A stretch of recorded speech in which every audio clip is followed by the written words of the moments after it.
कि महान होना बहुत आसान काम है, लेकिन ऐसा होना कि सबको लगे कि मेरे बीच का है, ये बहुत मुश्किल है। ये कर्पूरी ठाकुर थे। मैं उन बच्चों में शामिल था जो मतलब उनके विरुद्ध, रिजर्वेशन के विरुद्ध नारा लगाने में मैं भी शामिल था। कर्पूरी कर्पूरा छोड़ गति पकड़ उस्तूरा। मुझे कुछ समझ में नहीं आता था। प्राइमरी स्कूल का बालक 4 किलोमीटर पैदल चला दिया ये बोलकर कि चलो नारा लगाओ। तो सब बच्चे सब गए, तब लोग नारा लगाया। तो वही मैं कहता हूँ कि एक 78 का साल था, एक 2024 का साल था कि एक पोएटिक जस्टिस होता है और वही व्यक्ति बायोग्राफर बनता है कर्पूरी ठाकुर का। तो मेरी सजा यही थी। मैंने जो वो नारा लगाया था, इससे अच्छी सजा नहीं हो सकती थी। And I am very happy with this punishment. एक दलित लड़की का कन्यादान भी करते हैं, रांची जाते हैं। रांची सरकारी काम है, लेकिन रांची के पास कोई गांव जाना है जहां उनकी बेटी का बर्तवारी करना है।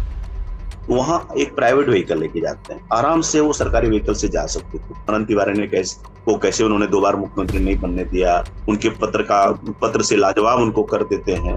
कर्पूरी के पास कोई जवाब नहीं होता। कैसे वो पावर पॉलिटिशियन है, कैसे वो हंग्री पॉलिटिशियन है।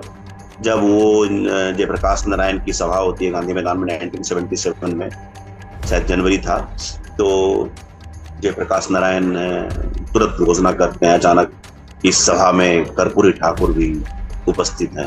अपने अनुभव से उन्होंने बहुत कुछ किया। अब उसी प्रकार जैसे ओल्ड एज पेंशन, हर एक बार जब एमएलए बनते थे 25 पैसा उनको मिलता था, माँ और पापा दोनों की तरफ से। तो माँ ने तो दे दिया, पिताजी के पास थे नहीं पैसे। वहीं से आइडिया आया कि बूढ़ों के पास पैसे होने चाहिए। जब भारतीय जनता पार्टी, दो विरोधी पार्टी जो हुआ करती थी, 20-25 साल पहले कर्पूरी जी की पॉलिटिक्स का विरोध करती थी और एनडीए सरकार उनको भारत रत्न देती है। Doctor B R. अम्बेडकर के बाद जो सबसे बड़े आइडल हैं जिनकी चर्चा होती है, वो कर्पूरी ठाकुर थे। अब 13 लीटर आप नमक पानी का घोल किसी को पिलाएंगे, उसका बीपी शूट करेगा, जिसको ऑलरेडी एक हार्ट अटैक आ गया है, और उसके बाद वो कहाँ चला गया, अतुलानंद स्वामी कहाँ चला गया, उसकी चर्चा क्यों बाद में नहीं हुई। हाँ, उनकी मृत्यु वो संदेह के घेरे में है, क्वेश्चन मार्क तो है। नमस्कार, मैं सुमन कवजन द क्वेस्ट में आप सभी का स्वागत करती हूँ। आज हम हमारी खास पेशकश बियॉन्ड द बॉर्डर्स में बात करेंगे पुस्तक the Jannayak Karpoori Thakur voice of voiceless के लेखक संतोष सिंह जी से। संतोष सिंह जी एक ऐसे कलमकार हैं जो सिर्फ इतिहास लिखते नहीं बल्कि उसे अमर भी कर देते हैं। कर्पूरी ठाकुर जी पर उनकी पुस्तक एक ऐसी ही मिसाल है जिसे वक्त कभी भुला नहीं सकता। संतोष सिंह जी लेखक होने के साथ साथ द इंडियन एक्सप्रेस के वरिष्ठ सहायक संपादक, 26 वर्षों के अनुभव के साथ पत्रकारिता में एक प्रेरणादायक नाम है। उन्होंने एशियन कॉलेज ऑफ जर्नलिज्म से पढ़ाई की है और कई विश्वविद्यालयों में व्याख्यान दिए हैं। एनडीटीवी, जीटीवी, न्यूज 18 और द लंदन टॉप जैसे अन्य चैनलों में दस्तक दे चुके संतोष सिंह जी ने अब तक 5 किताबें भी लिखी है, जिसमें उनकी अभी हाल ही में प्रकाशित हुई पुस्तक जननायक कर्पूरी ठाकुर बेस्ट सेलर है। उन्होंने कई पुरस्कार अपने नाम किया है, जैसे the Indian express award for excellence in investigative journalism. उनकी पत्रकारिता समाज के हाशिए पर खड़े लोगों की आवाज बनकर उन्हें सशक्त बनाती है। आज हम उनके साथ चर्चा करेंगे उनकी पुस्तक the Jannayak Karpoori Thakur voice of voiceless के बारे में। कर्पूरी ठाकुर जी बिहार के समस्तीपुर जिले के पितौंशिया गांव से थे, जिनका नाम बदलकर कर्पूरी ग्राम कर दिया गया है। वे स्वतंत्रता संग्राम से जुड़े और 1952 में बिहार विधानसभा के सदस्य बने। 1970 और 1978 में बिहार के मुख्यमंत्री रहे, जहां उन्होंने पिछड़े वर्गों के लिए आरक्षण नीति लागू की। उनकी सादगी और ईमानदारी ने उन्हें विशेष पहचान दिलाई है। शिक्षा में सुधार के लिए उन्होंने कई योजनाएं भी बनाई। कर्पूरी ठाकुर जी का जीवन सामाजिक न्याय और सच्ची सेवा का प्रतीक है और उनका योगदान आज भी लोगों के दिलों में जीवित है।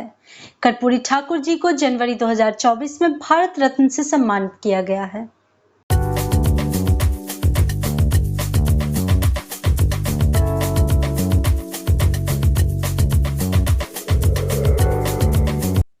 नमस्ते सर, आपका बहुत बहुत स्वागत है द क्वेस्ट में।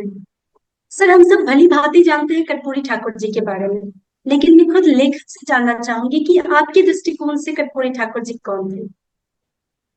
पूरी किताब लिखने के बाद क्या आप ये पूछ रहे हैं कौन थे? क्योंकि कर्पूरी हमारे ठाकुर बहुत दृष्टिकोण से वो अलग थे। आपने उनके बारे में हाँ, पूरी किताब के लिए आपने 10 साल का समय दिया है, तो आप उन्हें हमसे बेहतर जान रहे हैं।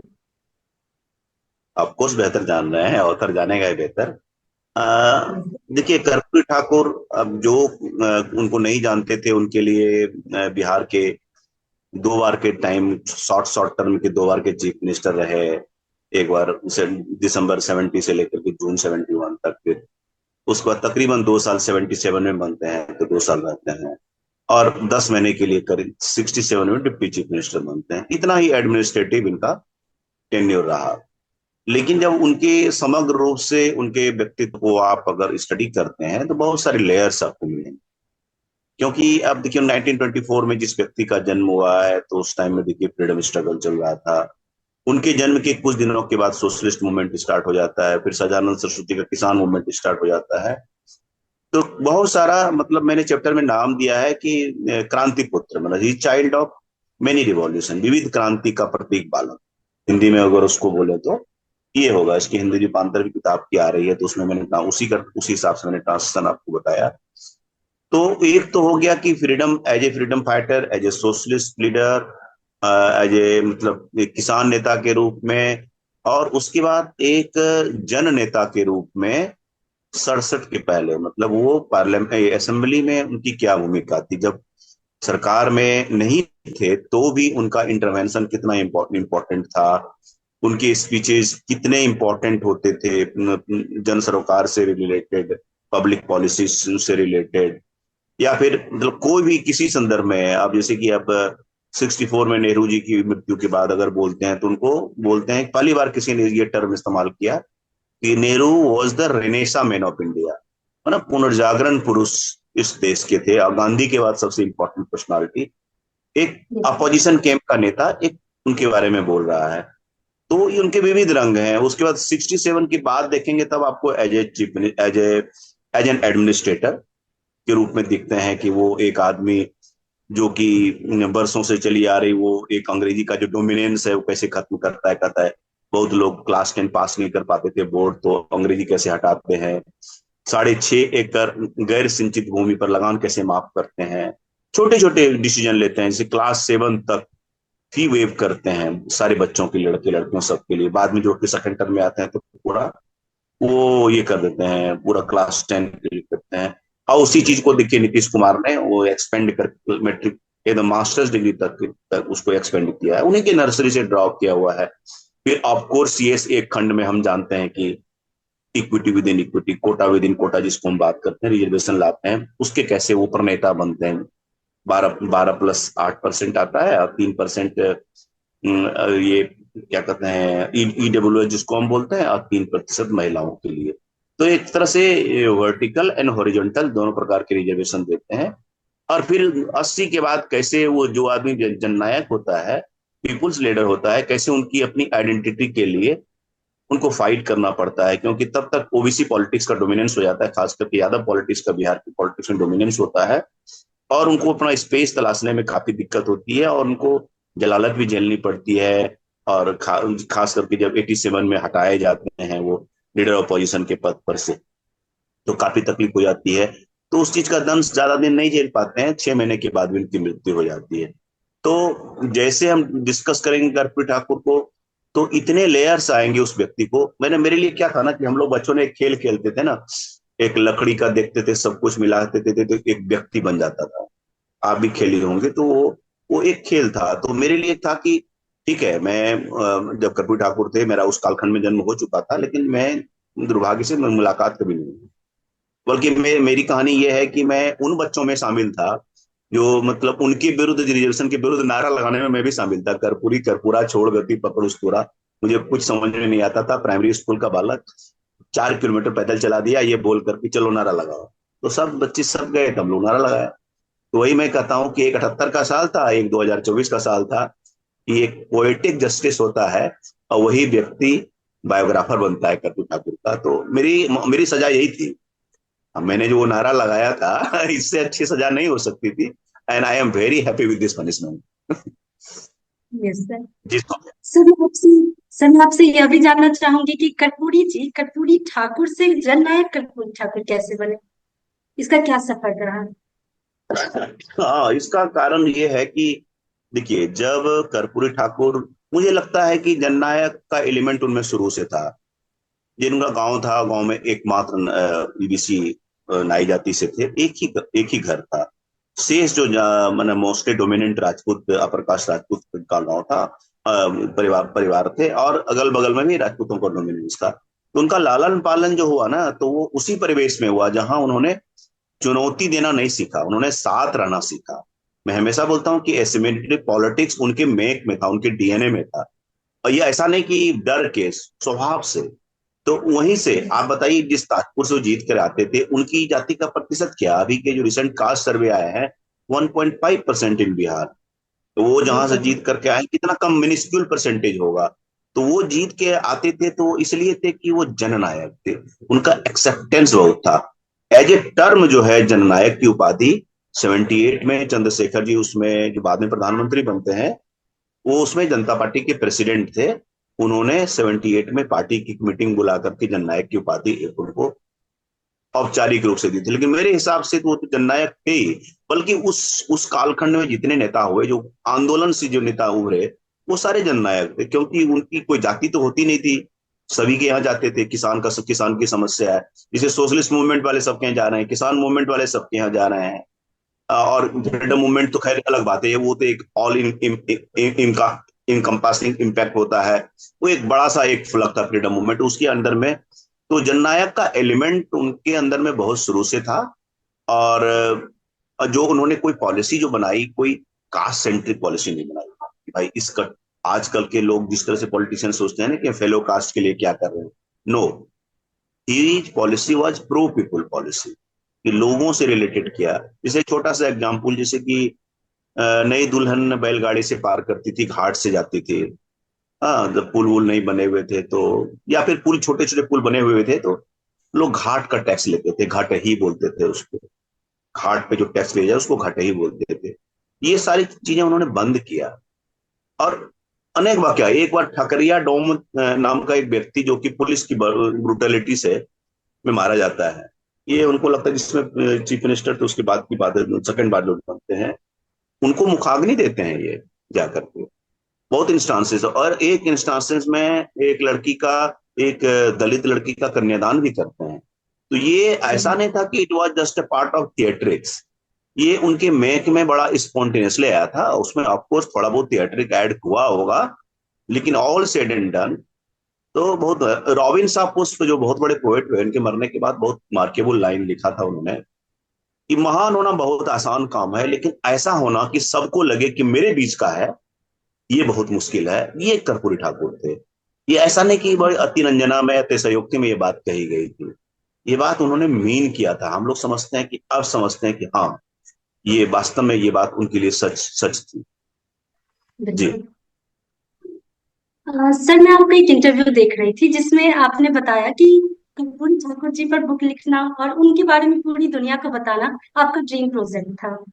कर्पूरी ठाकुर जी की ऐसी कौन सी बात थी जिसने आपको प्रोत्साहित किया उन पर किताब लिखने को, या हम कहें या ऐसी कौन सी व्यक्तिगत अनुभव थी आपकी जिससे आपका यह निर्णय सहायक रहा? बहुत सारी बातें। एक तो, इतने कम कालखंड में कोई व्यक्ति इतना इम्पैक्ट कैसे क्रिएट कर सकता है। तो बिल्कुल। उन पर एक स्टडी करना था कि एक as an administrator, as a freedom fighter, as a leader of position, इसको डिसिफर किया जाए। तो मुझे लगा कि इस व्यक्ति पर अध्ययन नहीं हुआ है। एक, और उनके बारे में जो कहानियां सुनता था ना, तो वो किंवदंती लगती थी। जैसे पहली किताब में जब लिख रहा था, मैंने पहले भी बोला इस बात को, अभी डीयू में मेरा स्पीच था उसमें भी बोला कि भाई, एक बार का था कि एक वाक्य था, सुरेंद्र किशोर जी ने सुनाया था कि शायद वो, तब अनडिवाइडेड बिहार था। रांची जाते हैं, रांची सरकारी काम है, लेकिन रांची के पास कोई गांव जाना है जहां उनकी बेटी का बर्तवारी करना है। तो वहां एक प्राइवेट व्हीकल लेके जाते हैं, आराम से वो सरकारी व्हीकल से जा सकते थे। छोटी चीजें हैं। जैसे कि एक बार बिल पास कराने के लिए, 600 का बिल पास कराने के लिए दिया सेक्रेटेरिएट में। तो क्लर्क ने कहा कि सर, 600 से कैसे आपका काम चलेगा, इसको 1300 कर देते हैं, बहुत आसान काम है। तो 1300 उस समय, आप 60 70 में बहुत बड़ी बात होगी। तो बोला नहीं, 600 मतलब 600। अगर 1300 बोलता तो कहता कि 200 रुपया हमको भी दीजिए। घूस का नहीं। तो मुझको लगा कि इस व्यक्ति को एक्सप्लोर करने की जरूरत। तो मैं जैसे जानता गया, तो एक्सप्लोर तो मैं 2015 से ही कर रहा था। जब पहली किताब लिखा तो आप मेरा प्रोग्रेशन देखेंगे तो मैं 500 वर्ड लिखता हूँ पहली किताब में। दूसरी किताब जेपी टू बीजेपी में 8,000 वर्ड का चैप्टर लिखता हूँ, Karpoori Thakur the original subaltern hero. इसमें पूरी किताब 1,06,000 या 7,000 शब्द हैं, पूरी किताब हो गई इसमें। तो वो मेरी जर्नी, मेरे मेरे दिमाग में पैरेलली किताब वो पल रही थी, चल रही थी। कोई कुछ बोल देता था। अब बताइए नहीं कि अब मतलब पुणे के स्टेशन पर दोनों बाप बेटे लड़ रहे हैं, ये रामनाथ ठाकुर बेटा क्या कह रहा है, इतना ठंडी हो गया, इतने बड़े बड़े पद पर रहे, हमको ढंग का एक कोट नहीं दिलवा सके आप, हमको इतना ठंड लग रहा है। वो पैबंद वाला कोट पहना हुआ है, वो डांट रहे हैं जो है तुम वही तुमको पहनना पड़ेगा। कोई सोच सकता है आज के डेट में कि जो इतने 9 टर्म एमएलए रहा, 2 बार का चीफ मिनिस्टर, 1 बार का डिप्टी चीफ मिनिस्टर, ऐसा संवाद बेटे से कर रहा? नहीं, मतलब ऐसा संभव नहीं है। तो मुझको लगा कि नहीं, इस व्यक्ति को रोमेंट मुझे एक बड़ा डर होता है बायोग्राफी लिखने में कि आप रोमेंटिसाइज नहीं करें, आप प्रशस्ति नहीं लिख डालें, क्योंकि इतने लोगों ने लिखा प्रशस्ति लिखी हिंदी में। तो मुझको एक क्रिटिकल एनालिसिस करना था, वो मैंने किया है। अपने किताब अगर पूरी तरह से पढ़ी है तो आपने देखा होगा कि मैंने रामानंद तिवारी ने पत्र से लाजवाब उनको कर देते हैं, कर्पूरी के पास कोई जवाब नहीं होता। कैसे वो पावर पॉलिटिशियन है, कैसे वो हंग्री पॉलिटिशियन है, एक स्वार्थी पॉलिटिशियन है, मैं let me use this word, और वॉज ए सेल्फिश पॉलिटिशियन। ये एस्पेक्ट भी डाला। अपने परिवार वालों को कहा कि नहीं, जो मेरे डॉक्यूमेंटेशन में आया है वो चीजें पब्लिक डोमेन में आनी चाहिए। उससे बड़ा ही होता है उनका करेक्टर। कोई गॉड तो नहीं थे, everybody has feet of clay, we are no gods. जी सौम्य। सर आपने बुक सर आपने बुक की शुरुआत की है पेट्रोग्राड टू पितौंजिया, a child of many revolution से। सर इसमें अ हम्म। चाइल्ड ऑफ मैनी रिवॉल्यूशन का क्या मतलब है, अगर आप इस बारे में हमें बता सके तो।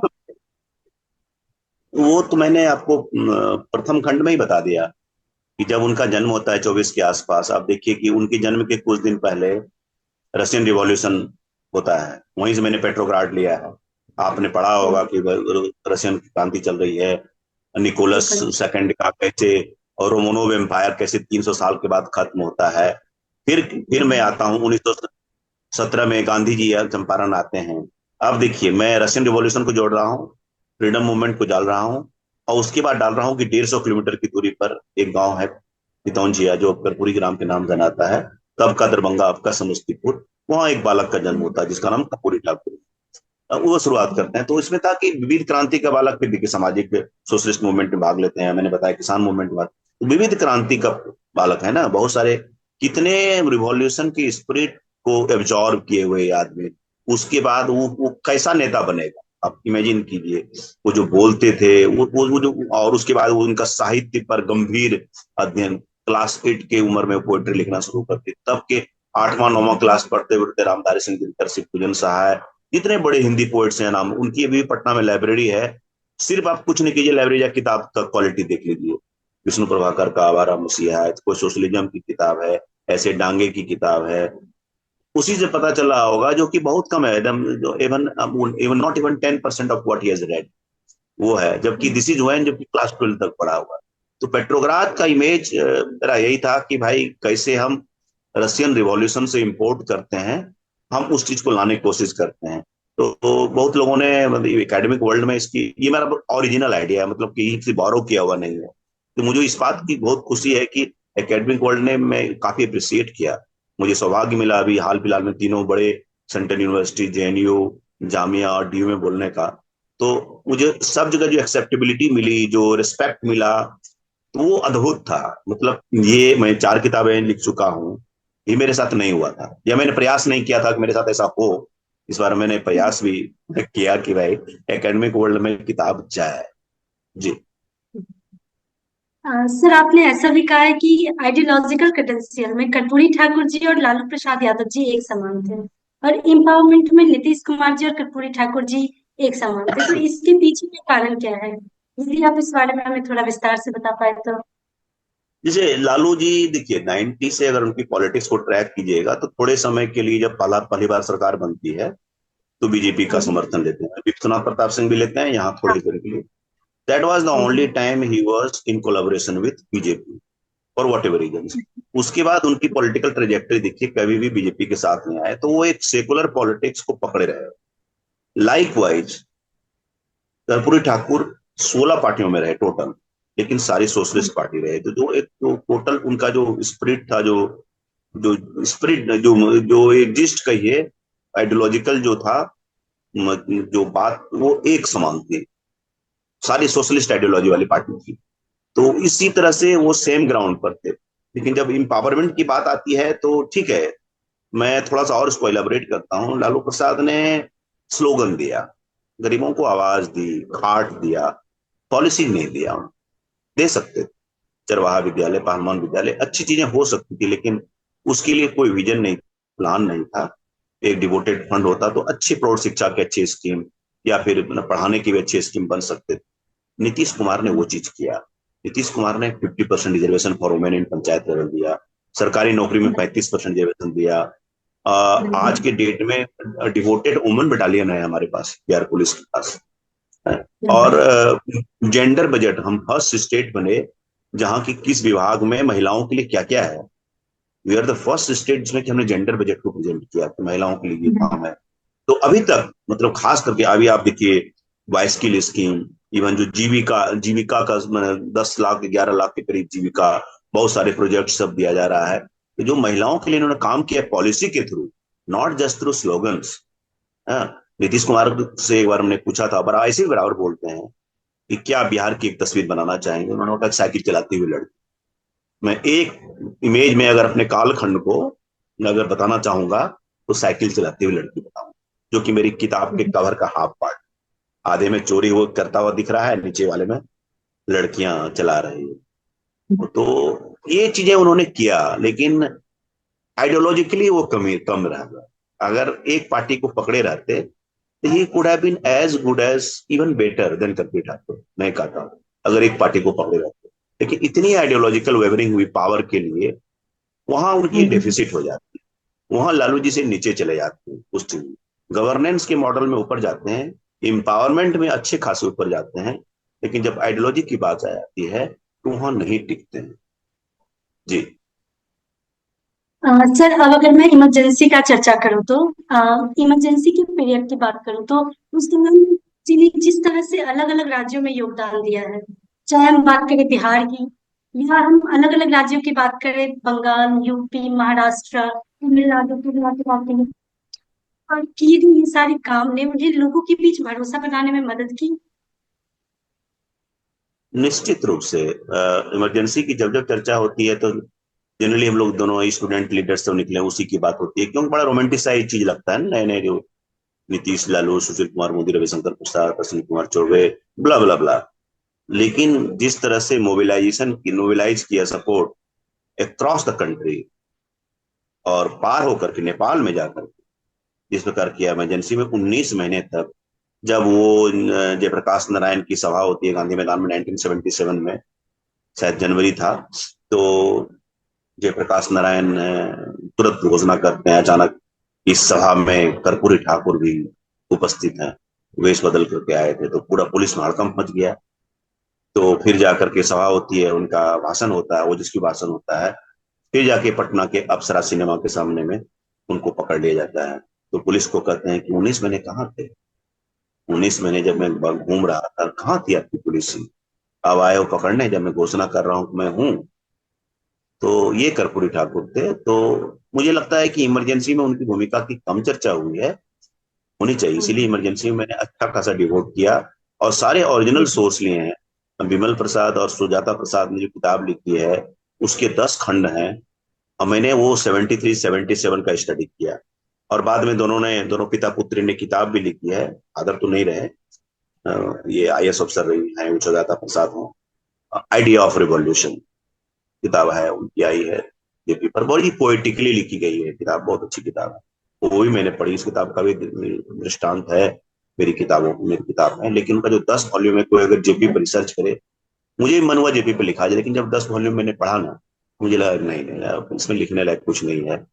अब इसी चीज को आप इंटरप्रेट करेंगे, पैराफ्रेज करेंगे, मुझे लगा ना कुछ ऐसा किया जाए, क्योंकि नहीं किया गया, कर्पूरी जी नहीं कुछ किए गए। सर, जैसा कि आपने भी थोड़ी देर पहले भी बताया, लेकिन मैं वापस से इस चीज का जिक्र करूंगी कि आज के समय में बिहार के मुख्यमंत्री श्री नीतीश कुमार जी ने गवर्नमेंट स्कूल में पढ़ाई को फ्री किया है। उसकी शुरुआत कर्पूरी ठाकुर जी ने की थी। वो जब पहली बार मुख्यमंत्री बने थे तो वो लगभग 7 महीने 6 महीने के लिए मुख्यमंत्री बने थे और उन्होंने 7वीं तक की पढ़ाई मुफ्त कर दी थी।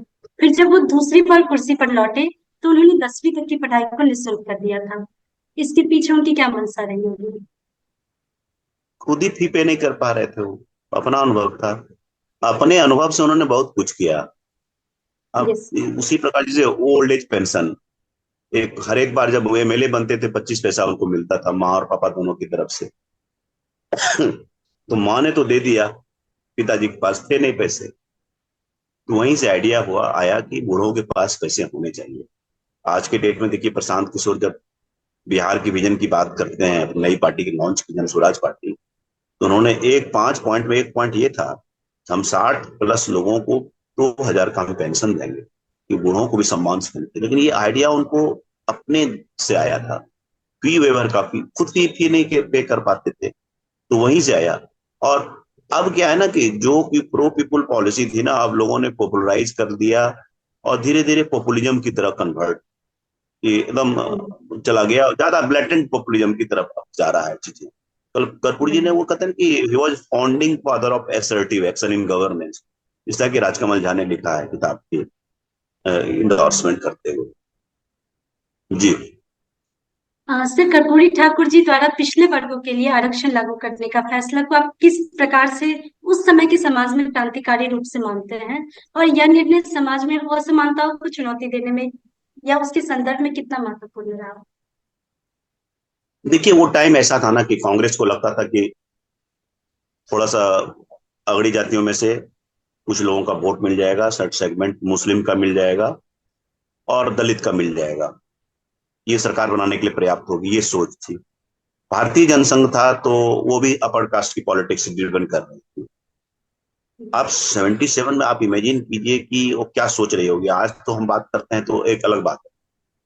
तो ये चीजें चल रही थी। और उसके पहले इस व्यक्ति ने हालांकि भोला पासवान शास्त्री के टाइम में मुंगेरलाल कमीशन सेटअप होता है, लेकिन सारी तैयारी कर्पूरी जी ने करके दे दी।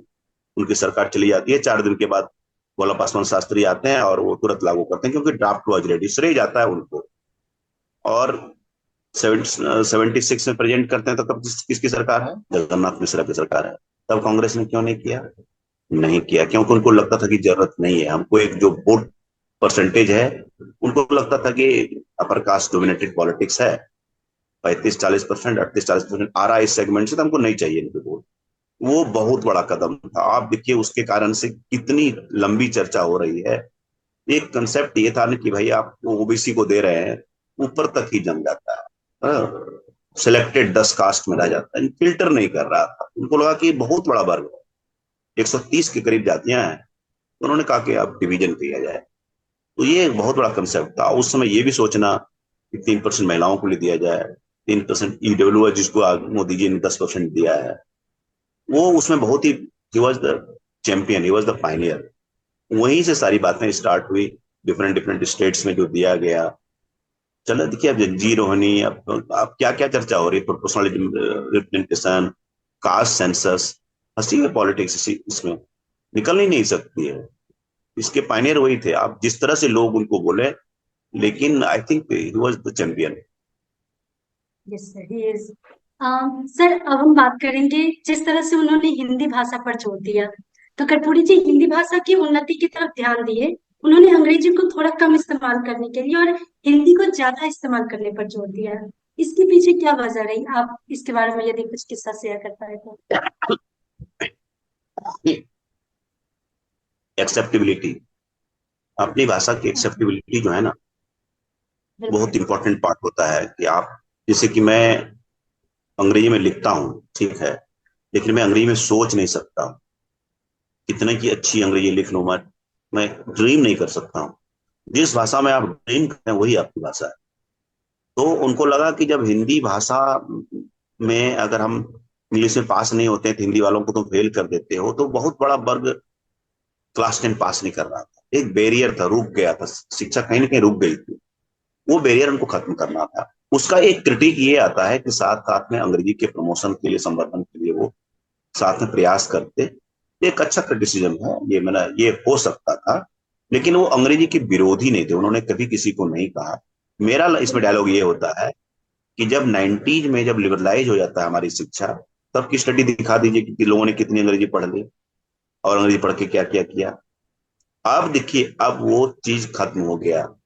कल ही एक बिहार में एक फंक्शन हो रहा था और बिहार के deputy chief minister Vijay Kumar Sinha, अंग्रेजी में उनका स्वागत वागत किया जा रहा था, तो उनको बुरा लगा। कहा कि हमारी हिंदी भाषा है, 5 हमारी इतर भाषा है, मैथिली है, बज्जिका है, अंगिका है, भोजपुरी है, इन सारी भाषाओं में से एक भाषा में बोलते।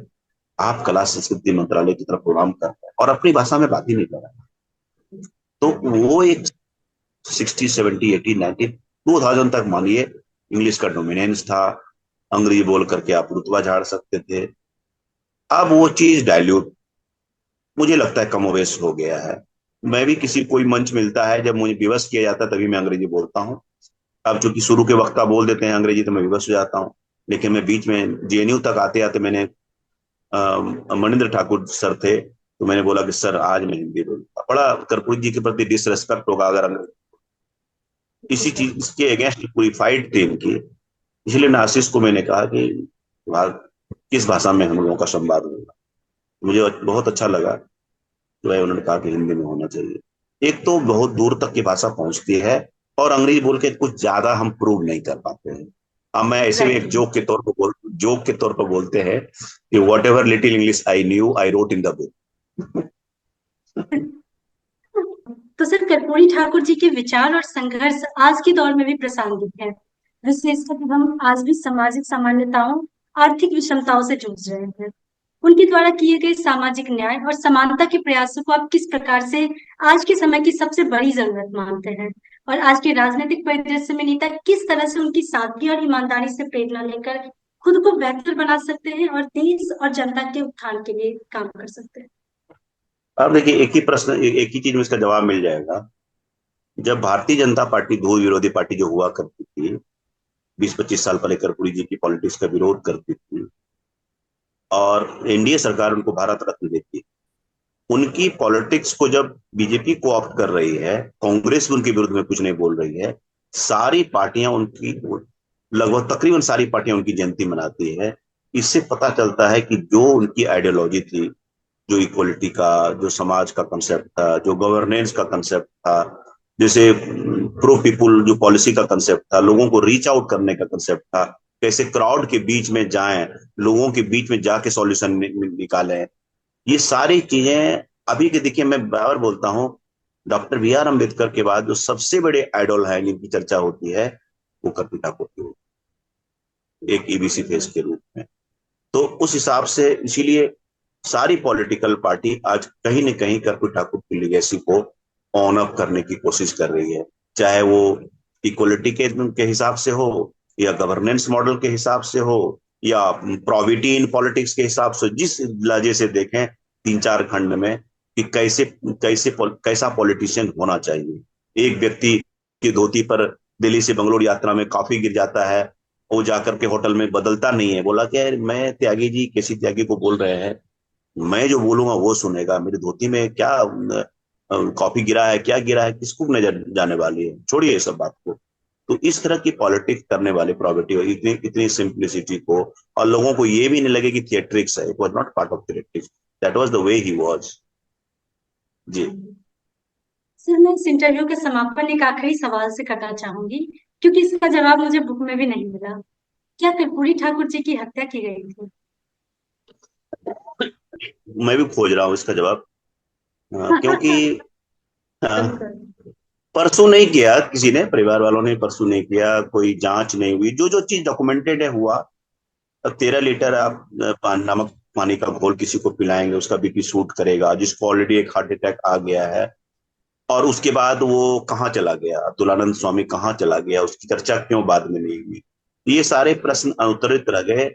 स्वर्गीय रघुवंश प्रसाद सिंह ने उसका उठाया था, लेकिन कभी इसकी जांच नहीं हुई।